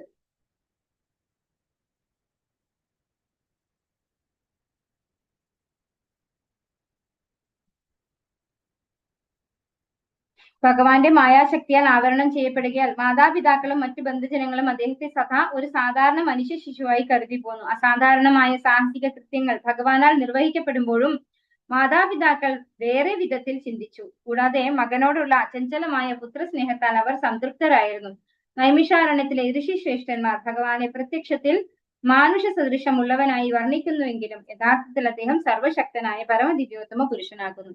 അപ്പോ ഇവിടെ ഭഗവാനെ സ്വന്തം കുട്ടിയെ പോലെയാണ് യശോദാമയൊക്കെ കണ്ടിട്ടുള്ളത് അല്ലെ? നന്ദഗോപുരം യശോദാമയൊക്കെ സ്വന്തം മകനെ പോലെയാണ് സ്നേഹിച്ചത്. ഒരിക്കലും ഭഗവാനാണെന്ന് അംഗീകരിച്ചിരുന്നില്ല. കാരണം എന്തുകൊണ്ടാണ്? ഭഗവാൻ യോഗമായയുടെ സഹായത്തോടുകൂടി അവരുടെ ഉള്ളില് ഭഗവാനോടുള്ള ആ ഭക്തി കാരണം ഭഗവാന് വാത്സല്യ പ്രേമം വേണമായിരുന്നു അവരിൽ നിന്ന്. അതുകൊണ്ട് യോഗമായയെ കൊണ്ട് ഭഗവാൻ എന്നുള്ള ആ പൊസിഷൻ അവർക്ക് മറന്നാണ് അവരെ ഭഗവാനെ സ്നേഹിച്ചത്. കലിം ആഗതമാജ്ഞായ ക്ഷേത്രേസ്മിൻ വൈഷ്ണവേ വയം ആസീന ദീർഘസത്രേണ കഥായാം സക്ഷണാ ഹരേഹേ. കലിയുഗം ആരംഭിച്ചു കഴിഞ്ഞു എന്ന് നല്ലവണ്ണം മനസ്സിലാക്കിയ നാം ഇവിടെ ഈ പുണ്യസ്ഥലത്ത് സമ്മേളിച്ചിരിക്കുന്നത് ഭഗവാന്റെ അതീന്ദ്രിയ സന്ദേശം സവിസ്തരം ശ്രവിക്കുവാനും അപ്രകാരമുള്ള യത്ന നിർവഹണത്തിനുമാകുന്നു. അപ്പൊ ഈ കലികാലം ആരംഭിച്ച സമയത്താണ് ഇവരെല്ലാവരും നൈമിഷാരണ്യത്തിൽ ഒത്തുകൂടി എന്ത് ചെയ്യാൻ തീരുമാനിച്ചത്? 1000 വർഷം അല്ലെ, 1000 വർഷം നീണ്ടു നിൽക്കുന്ന ഭാഗവത ശ്രവണം, അതാണ് അവരവിടെ പ്ലാൻ ചെയ്തിരിക്കുന്നത്.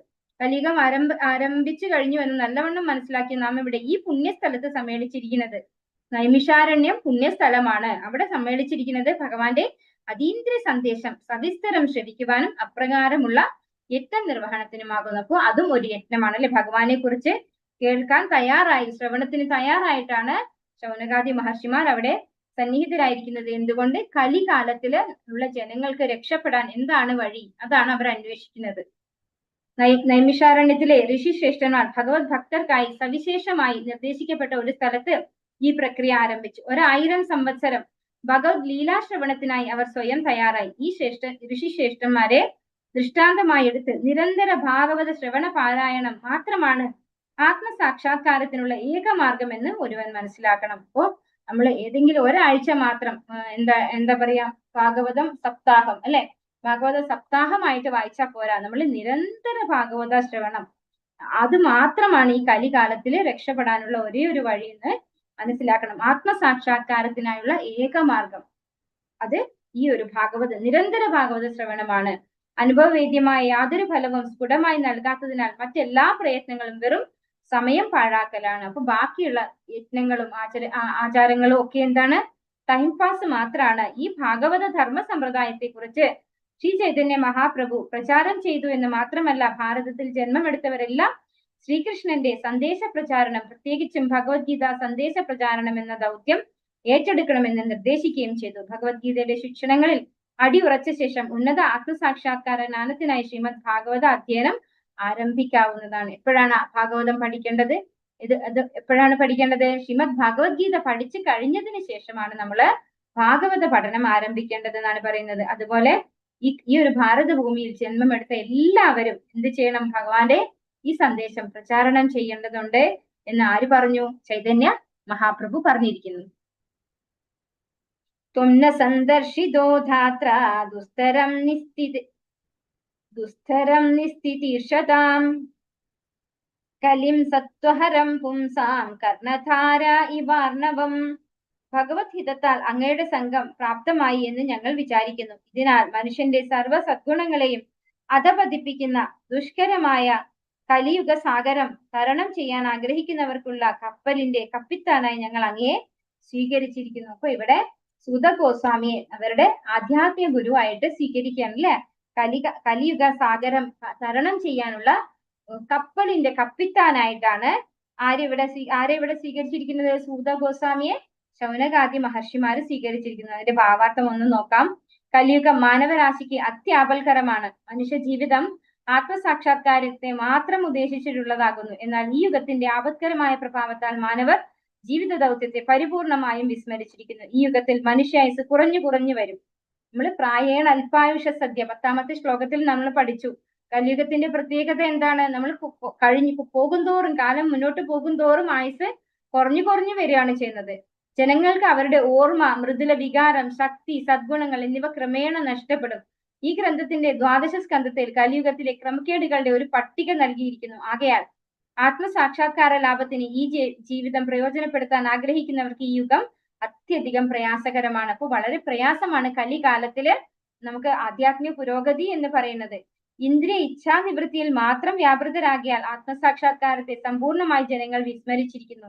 ഉന്മാദത്താൽ ആത്മസാക്ഷാത്കാരത്തിന്റെ യാതൊരു ആവശ്യവുമില്ലെന്ന് അവർ തുറന്നടിക്കുന്നു. എന്തുകൊണ്ടെന്നാൽ ആത്മസാക്ഷാത്കാര ദിശയിലേക്കുള്ള നമ്മുടെ മഹായാത്രയിലെ ഒരു ക്ഷണം മാത്രമാണ് ഈ ഹ്രസ്വ ജീവിതം എന്ന യാഥാർത്ഥ്യം അവർ മനസ്സിലാക്കുന്നില്ല. മുഴുവൻ വിദ്യാഭ്യാസ സമ്പ്രദായവും ഇന്ദ്രിയ പൂരണം എന്ന നിർദ്ദിഷ്ട ഉദ്ദേശത്തിന് മാത്രം ഉതകുന്നവയാണ്. ശിശുക്കളെ മനഃപൂർവ്വം വിദ്യാഭ്യാസം എന്ന പേരുള്ള കശാപ്പുശാലകളിൽ അയക്കുകയാണെന്ന് ഇക്കാര്യങ്ങളെ കുറിച്ച് സൂക്ഷ്മമായി ചിന്തിക്കുന്ന വിവേകിയായ ഒരാൾക്ക് ദർശിക്കാനാകും. ആകയാൽ ബുദ്ധിമാന്മാരായ ജനങ്ങൾ ഈ യുഗത്തിൽ ജാഗ്രതയുള്ളവരായിരിക്കണം. ഓ പറയുന്നത് എന്താണ്, കലിയുഗത്തിൽ നമ്മൾ ഇന്ദ്രിയ സംതൃപ്തിക്ക് വേണ്ടി മാത്രമാണ് പ്രാധാന്യം കൊടുക്കുന്നത് അല്ലെ. നമ്മൾ എന്താണ് കുട്ടികളെ തുടക്കം മുതൽ KG-യിൽ വിടുമ്പോ തന്നെ എന്താണ് മത്സരമാണ് ആദ്യം പഠിപ്പിക്കുന്നത് അല്ലെ. ആ കുട്ടീനേക്കാൾ ബെസ്റ്റ് ആവണം എന്റെ കുട്ടി എന്ന് പറഞ്ഞുകൊണ്ടാണ് നമ്മൾ മത്സരിക്കുന്നത്. അപ്പോ ആദ്യം തന്നെ പോയി അല്ലെ. മത്സര ബുദ്ധി ഇല്ലാത്തവർക്കാണ് ഭഗവാനെ മനസ്സിലാക്കാൻ സാധിക്കുക. പക്ഷെ ഇന്ന് കുട്ടികൾക്ക് തുടക്കത്തിലേ കുത്തിവെക്കുന്നത് മത്സര ബുദ്ധിയാണ്. പിന്നെ അവർക്ക് വലിയ വലിയ പൊസിഷനിലെത്തി അതിൽ നിന്ന് കിട്ടുന്ന ശമ്പളവും അതിൽ നിന്ന് കിട്ടുന്ന സുഖജീവിതവുമാണ് ടാർഗറ്റ് ചെയ്യുന്നത്. അതിനു വേണ്ടിയാണ് അവർ പഠിക്കുന്നത്. അല്ലാണ്ട് ഒരു നല്ല വ്യക്തിയാവണമെന്ന് ഒരച്ഛനും അമ്മയും നമ്മൾ ഉൾപ്പെടെ അല്ലെ, ഞാൻ ഉൾപ്പെടെ ആരും ആഗ്രഹിക്കാറില്ല. നമ്മൾ നമ്മുടെ കുട്ടികൾ ഏറ്റവും നല്ല പൊസിഷനിൽ എത്തണം, അവർക്ക് നല്ല ശമ്പളം കിട്ടണം, അവരുടെ ജീവിതം അങ്ങനെയാവുമ്പോൾ സെറ്റ് ആവും എന്നാണ് നമ്മൾ വിചാരിക്കുന്നത്. പക്ഷെ ആധ്യാത്മികതയിൽ വരുമ്പോഴാണ് നമ്മൾക്ക് മനസ്സിലാവുന്നത് ഇതൊന്നും അല്ല യാഥാർത്ഥ്യം അല്ലെ. ഇനി അടുത്തത് ചോദ്യം 23-ാമത്തെ ശ്ലോകത്തില് അടുത്ത ചോദ്യം വരികയാണ്. ബ്രൂഹി യോഗേശ്വരേ കൃഷ്ണേ ബ്രഹ്മണേ ധർമ്മവർമ്മണി സ്വാം കാഷ്ടമാധുനോപേതേ ധർമ്മകം ശരണം ഗതഃ.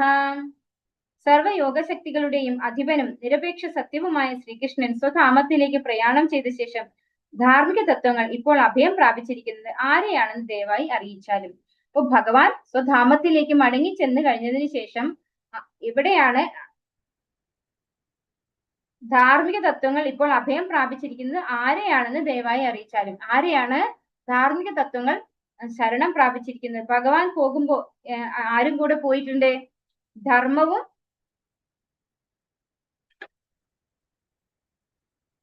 ശ്രീകൃഷ്ണൻ സ്വധാമത്തിലേക്ക് പ്രയാണം ചെയ്ത ശേഷം ധാർമ്മിക തത്വങ്ങൾ അഭയം പ്രാപിച്ചിരിക്കുന്നത് ആരെയാണ്? അപ്പൊ ധർമ്മവും ജ്ഞാനവും ഇതെല്ലാം ഒന്നിച്ച് ഭഗവാന്റെ ഒപ്പം പോയിട്ടുണ്ട്. അപ്പോ ഭഗവാന്റെ ഒപ്പം പോയത് കൊണ്ട് തന്നെ ഇവിടെ എന്തില്ല? അപ്പോ ധർമ്മമില്ല. അപ്പൊ ധർമ്മം ആരെയാണ് ആശ്രയിച്ചിരിക്കുന്നത് എന്നാണ് ചോദിക്കുന്നത് ശൗനകാദി മഹർഷിമാര് സൂത ഗോസ്വാമിയോട്. അപ്പൊ ഇത്രയുമാണ് ചോദ്യങ്ങൾ. ഏതൊക്കെയാണ് 6 ചോദ്യങ്ങൾ എന്ന് ഓർമ്മയുണ്ടോ എല്ലാവർക്കും?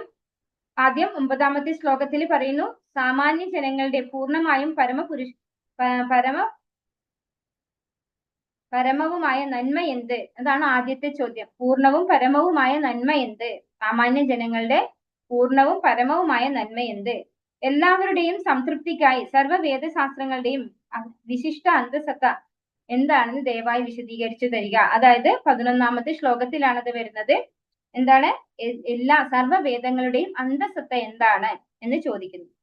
പിന്നെ പരമദിവ്യോത്തമ പുരുഷൻ ദേവകി ഗർഭത്തിൽ അവതരിച്ചത് എന്റെ ഉദ്ദേശം എന്താണ്? ഇത് ഏത് ശ്ലോകത്തിലാണ്? 12-ാമത്തെ ശ്ലോകത്തിൽ. അപ്പൊ ആദ്യത്തെ ചോദ്യം 9-ാമത്തെ ശ്ലോകത്തില്, 2-ാമത്തെ ചോദ്യം 11-ാമത്തെ ശ്ലോകത്തില്, 3-ാമത്തേത് 12-ാമത്തെ ശ്ലോകത്തില്, 4-ാമത്തേത് 17-ാമത്തെ ശ്ലോകത്തില്. എന്താണ് ചോദിക്കുന്നത്? ഭഗവാന്റെ വീരസാഹസിക കൃത്യങ്ങളെ കുറിച്ച് ഞങ്ങളോട് പറഞ്ഞു തരിക.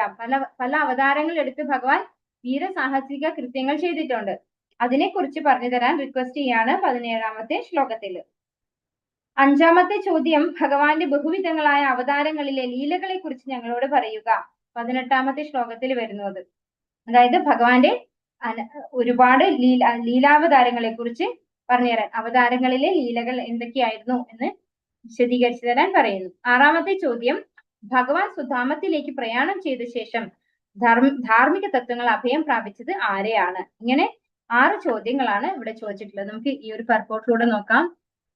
ഈ ഒരു സ്ലൈഡിലൂടെ എന്തൊക്കെയാണ് ഇതിൽ തന്നിട്ടുള്ളത് നോക്കാം. ഞാൻ ജസ്റ്റ് ടെക്സ്റ്റ് വെച്ച് എടുത്താണ്, ഇവിടെ സംഗ്രഹിച്ച് മാത്രമേ തന്നിട്ടുള്ളൂ. അതുകൊണ്ടാണ് ഡീറ്റെയിൽഡ് ആയിട്ട് ടെക്സ്റ്റ് നോക്കി എടുത്തത്.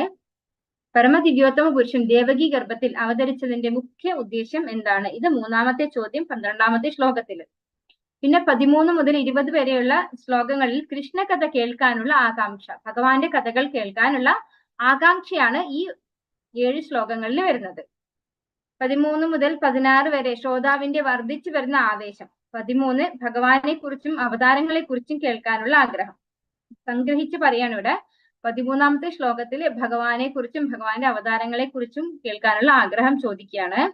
14 ബോധപൂർവം അല്ലാതെ പവിത്ര നാമം ജപിക്കുന്നത് പോലും ഒരാളെ മോചിപ്പിക്കുന്നു. അപ്പോ അറിയാതെ ഹരേ കൃഷ്ണ എന്ന് ജപിച്ചാൽ പോലും ഒരാള് മുക്തനാക്കപ്പെടുന്നു, എല്ലാ ഭൗതിക മാലിന്യങ്ങളിൽ നിന്നും മോചിപ്പിക്കുന്നു എന്നാണ് പറയുന്നത്. അപ്പോ ശരിക്കും ഭഗവാനെ മനസ്സിലാക്കി ഭഗവാന്റെ ശുദ്ധഭക്തന്മാര് ശുദ്ധനാമം ജപിച്ചു കഴിഞ്ഞാൽ എന്തായിരിക്കും പ്രൊട്ടക്ഷൻ ഭഗവാന്റെ, അല്ലെ?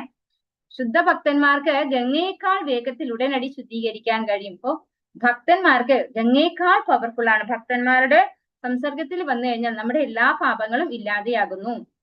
അത് ഗംഗയേക്കാൾ പവർഫുൾ ആണ്. ഗംഗയിൽ പല തവണ നമ്മൾ കുളിക്കേണ്ടി വരും. പക്ഷെ ഭക്തന്മാരെ ഒരു വട്ടം കണ്ടു കഴിഞ്ഞാൽ, ഉദാഹരണത്തിന് നമുക്ക് മൃഗാരി പറയാം, രത്നാകരൻ വാൽമീകിയാകുന്നു. അതുപോലെ നാരദ ബ്രഹ്മർഷിയുടെ പൂർവ്വജന്മത്തില് നാരദ ബ്രഹ്മർഷിക്ക് ഭക്തി കിട്ടുന്നു, ഭക്തി വേദാന്തികളുമായിട്ട് മീറ്റ് ചെയ്തപ്പോ. അപ്പൊ അങ്ങനെ ശുദ്ധഭക്തന്മാരെ കാണുമ്പോൾ തന്നെ, കാണുന്ന മാത്രയിൽ തന്നെ അവർക്ക് മുക്താത്മാക്കളാകാൻ കഴിയുന്നു. അപ്പൊ നമ്മുടെ ശ്രീല പ്രഭുപാദയുടെ കാര്യം തന്നെ നമ്മൾ എടുക്കുകയാണെങ്കിൽ, അമേരിക്കയിൽ പോയിട്ട് ഹിപ്പികളായിട്ടുള്ള ആളുകളെയാണ് അല്ലെ, എന്താണ് വ്യഭിചാരവും അതുപോലെ മദ്യം, മയക്കുമരുന്ന് ഒക്കെ ഉപയോഗിക്കുന്ന ആളുകളെയാണ് ശ്രീല പ്രഭുപാദർ ഭക്തന്മാരാക്കി മാറ്റിയത്. അപ്പോ ഭഗവാന്റെ ശുദ്ധ ഭക്തന്മാരെ കണ്ടു കഴിഞ്ഞാൽ പെട്ടെന്ന് നമുക്ക് നമ്മുടെ എല്ലാ മാലിന്യങ്ങളും ഇല്ലാതെയാകും. 17ാമത്തതിലെ അടുത്ത ചോദ്യം, 4ാമത്തെ ചോദ്യം വന്നിട്ടുണ്ട്. ഭഗവാൻ തന്റെ അവതാരങ്ങളിൽ സൃഷ്ടി ചെയ്യുന്ന വീരസാഹസ കൃത്യങ്ങളെ കുറിച്ച് ഞങ്ങളോട് പറയുക. ഭഗവാന്റെ അവതാരങ്ങളുടെ വീരസാഹസിക കൃത്യങ്ങളെ കുറിച്ച് ചോദിക്കുകയാണ് 17ാമത്തെ ശ്ലോകത്തില്. 5ാമത്തെ ശ്ലോകം 18ാമത്തെ ശ്ലോകത്തിൽ വരുന്നു. ഭഗവാന്റെ ബഹുവിധങ്ങളായ അവതാരങ്ങളിലെ ലീലകളെ കുറിച്ച് ഞങ്ങളോട് പറയുക. അവതാര ലീലകൾ, ഭഗവാന്റെ ലീലാ കഥകൾ പറഞ്ഞു തരാൻ പറയുന്നു. 19ാമത്തേത് ശ്ലോകം, അനുനിമിഷവും അവന്റെ ലീലകളെ കുറിച്ച് കേട്ട് ആസ്വദിക്കാൻ കഴിയും. ഭഗവാന്റെ ലീലകൾ കേൾക്കുമ്പോൾ എന്താ ഗുണം ഉണ്ടാവുന്നത്? സാധു സാധു പതേ പതേ അല്ലെ, ഓരോ പ്രാവശ്യം കേൾക്കുമ്പോഴും കൂടുതൽ കൂടുതൽ രുചികരമായിട്ട് തോന്നും. സാധാരണ നമ്മളൊരു ഫുഡ് കഴിക്കുകയാണ്, നല്ല ടേസ്റ്റി ഫുഡാണ്, നമ്മൾ കഴിച്ചുകൊണ്ടിരിക്കുമ്പോൾ നമുക്ക് എന്താണ്, മടുപ്പ് വരും അല്ലെ. നമുക്ക് വയറ് നിറയും, പെട്ടെന്ന് വയറ് നിറഞ്ഞു കഴിഞ്ഞാൽ പിന്നെ അതിന്റെ ടേസ്റ്റ് നമുക്ക് മടുപ്പ് വരും. പക്ഷെ ഭഗവാന്റെ കഥകൾ അങ്ങനെയല്ല, എത്ര കേട്ടാലും മതി വരില്ലാത്തതാണ് ഭഗവാന്റെ കഥകൾ. അതാണ് ഭൗതികവും ആധ്യാത്മികവുമായിട്ടുള്ള വ്യത്യാസം. അതാണ് ഭൗതികമായ കാര്യങ്ങൾ നമ്മൾക്ക് പെട്ടെന്ന് മടുപ്പുണ്ടാക്കും. പക്ഷെ ആധ്യാത്മിക കാര്യം നമ്മൾ ചെയ്തുകൊണ്ടിരിക്കുമ്പോൾ നമുക്ക് കൂടുതൽ കൂടുതൽ രുചി വർദ്ധിക്കുകയാണ് ചെയ്യുക. കൃഷ്ണന്റെയും ബലരാമന്റെയും ലീലകളെ കുറിച്ച് പ്രത്യേകമായി അറിയാൻ ആഗ്രഹിക്കുന്നു. അപ്പൊ ഭഗവാനും ഭഗവാന്റെ ജ്യേഷ്ഠനായിട്ടുള്ള ബലരാമനും ഒന്നിച്ചുള്ള കളികളാണ് അവിടെ പറയുന്നത്. 21 മുതൽ 23 വരെ ഉള്ള ശ്ലോകങ്ങളില് ആത്മസാക്ഷാത്കാര പ്രക്രിയ സ്വീകരിക്കൽ. 21ാമത്തെ ശ്ലോകത്തിൽ കലി ആരംഭിച്ചു. കൃഷ്ണ കഥ കേട്ട് യജ്ഞം നിർവഹിക്കാൻ നമ്മൾ ആഗ്രഹിക്കുന്നു. അപ്പോ ഈ ഭഗവാന്റെ കഥാശ്രവണം എന്ന് പറയുന്നത് എന്തായിട്ടാണ് ഇവിടെ പറയുന്നത്? യജ്ഞമായിട്ടാണ് അല്ലെ, ഒരു യജ്ഞമായിട്ടാണ് ഇവിടെ പറയുന്നത്. നമ്മൾ ചെയ്യുന്ന കലികാലത്തിൽ നമുക്ക് പറയുന്ന യജ്ഞം എന്താണ്? നാമസങ്കീർത്തന യജ്ഞം തന്നെയാണ് അല്ലെ. ഇവിടെ ഭഗവാനെ കുറിച്ച് കീർത്തിക്കുക തന്നെയാണ് ചെയ്യുന്നത് ഭാഗവതത്തിലൂടെ. കലിയുഗ സാഗരം തരണം ചെയ്യാൻ ഞങ്ങൾ കപ്പലിന്റെ ശാസ്ത്രങ്ങളുടെ കപ്പിത്താനായി യഥാർത്ഥമായി അങ്ങയെ സ്വീകരിച്ചിരിക്കുന്നു. അപ്പൊ സൂത ഗോസ്വാമിയെ കപ്പിത്താനായിട്ട് സ്വീകരിക്കുകയാണ് ശൗനകാദി മഹർഷിമാര്. 6ാമത്തെ ശ്ലോകം 23ാമത്തെ ശ്ലോകത്തിൽ വരുന്നു. ശ്രീകൃഷ്ണൻ സ്വധാമത്തിലേക്ക് പ്രയാണം ചെയ്ത ശേഷം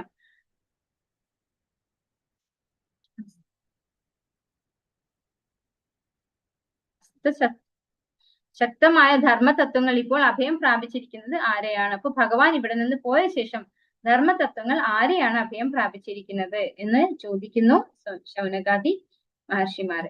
അപ്പൊ ഇവിടെ അവയുടെ ഉത്തരങ്ങളുടെ ഒരു പട്ടിക തയ്യാറാക്കിയിട്ടുണ്ട്. വേണമെങ്കിൽ ആർക്കെങ്കിലും സ്ക്രീൻഷോട്ട് എടുക്കുകയോ ഫോട്ടോ എടുക്കുകയോ ചെയ്യാം.